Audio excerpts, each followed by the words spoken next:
han sido representados durante toda la historia con sus mantos de impecable color blanco y una cruz roja como la sangre. Los miembros de la Orden del Temple o Templarios nacieron con solo 9 fundadores en 1118. Su objetivo era proteger a los peregrinos que viajaban a Jerusalén y luchar contra los musulmanes en el contexto de las cruzadas. En 2 siglos esta orden militar cristiana llegó a reclutar más de 30.000 soldados y a poseer una riqueza tal que incluso los reyes estaban endeudados con ella. Su incontrolable poder tanto militar como político causó el recelo de los monarcas, que no podían imponer sus órdenes sobre ellos, pues los templarios solo respondían ante el papa. Este rencor se transformó en una sangrienta persecución que duró 5 años y que finalizó en 1312, cuando Felipe el Hermoso presionó al papa Clemente V para que prohibiese definitivamente la orden.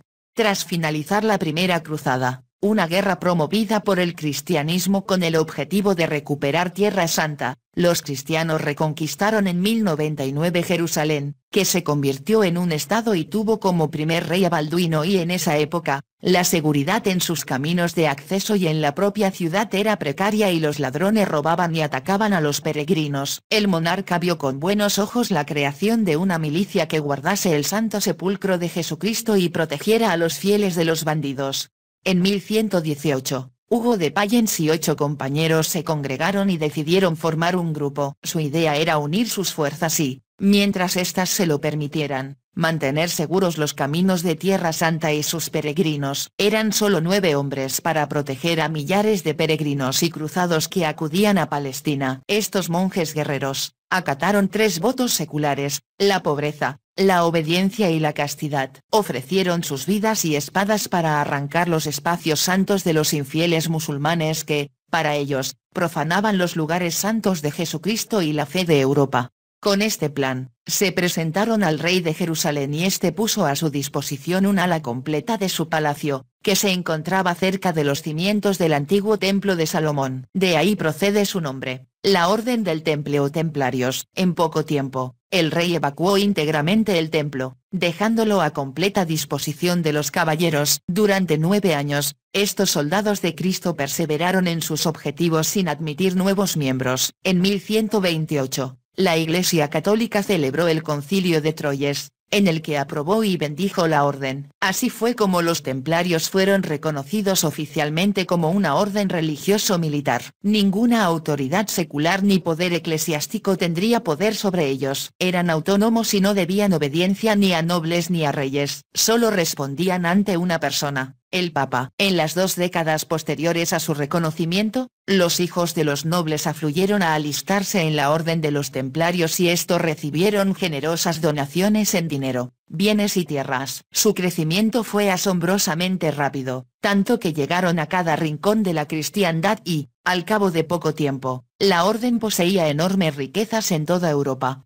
La orden se asentó en toda Palestina y en los reinos europeos, en parte debido a la identificación de nobles, príncipes y vasallos con la causa, que encontraban sus ideales en las cruzadas. Los guerreros se formaban mayoritariamente en Europa para luchar en Oriente contra los invasores turcos, mongoles, egipcios y musulmanes. En 1147 se embarcaron para luchar en la Segunda Cruzada y su reputación en la guerra fue positiva a la vez que impactante. Se les llegó a catalogar de dementes, pues sus principios les impedían pedir cuartel, es decir, clemencia. Sus batallas eran a muerte y no se rendían a no ser que el enemigo tuviera una superioridad de 3-1. En el siglo XIII los caballeros templarios lucharon en las guerras de reconquista de la península ibérica, ganándose el respeto de la sociedad por su potencial en la batalla.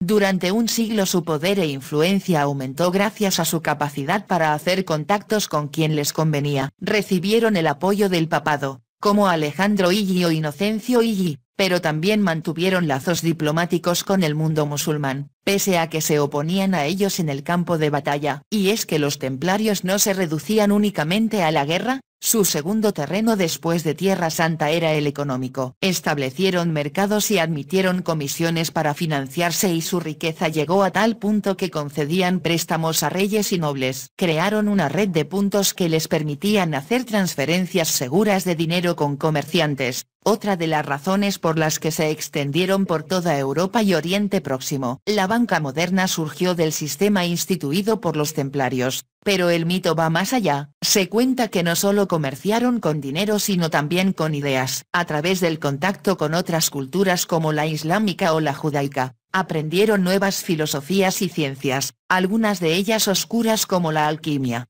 Tras 4 cruzadas, en 1291 cayó definitivamente Jerusalén y la orden empezó a vivir la cuenta atrás de su existencia. En tan solo 5 años se oscurecerían 2 siglos de esplendor y gloria. En el siglo XIV Felipe I el Hermoso reinaba en Francia. Por entonces, los templarios estaban firmemente establecidos, con una red de castillos a lo largo y ancho del reino. Seguían sin prestar obediencia al monarca y Felipe no podía controlar su creciente poder e influencia. Además, el rey se había endeudado con ellos. Decidió cortar por lo sano y buscó una excusa, la herejía, para perseguir y acabar con los templarios. La primera necesidad del rey era asegurarse la cooperación del papa. A través de presiones, manejó la elección del arzobispo de Burdeos al trono papal en 1305. Con el pontífice Clemente V en su bolsillo, Felipe se cobró su influencia en la elección del papa y entre sus exigencias incluyó la supresión de los templarios.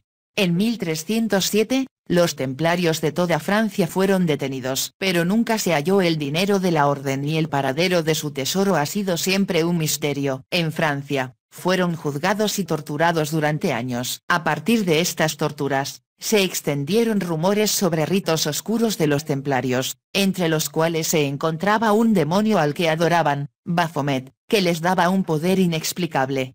El 21 de marzo de 1312, en el Concilio de Vienne, el Papa Clemente V promulgó la bula Vox in Excelsis, mediante la cual disolvió oficialmente la orden. Ese fue el final de una orden que se había vuelto demasiado poderosa en solo 2 siglos. Comenzaron siendo 9 guerreros y en el momento de su disolución eran más de 30.000, con gran poder e influencia, y contaban con más de 9.000 posesiones entre iglesias y viviendas.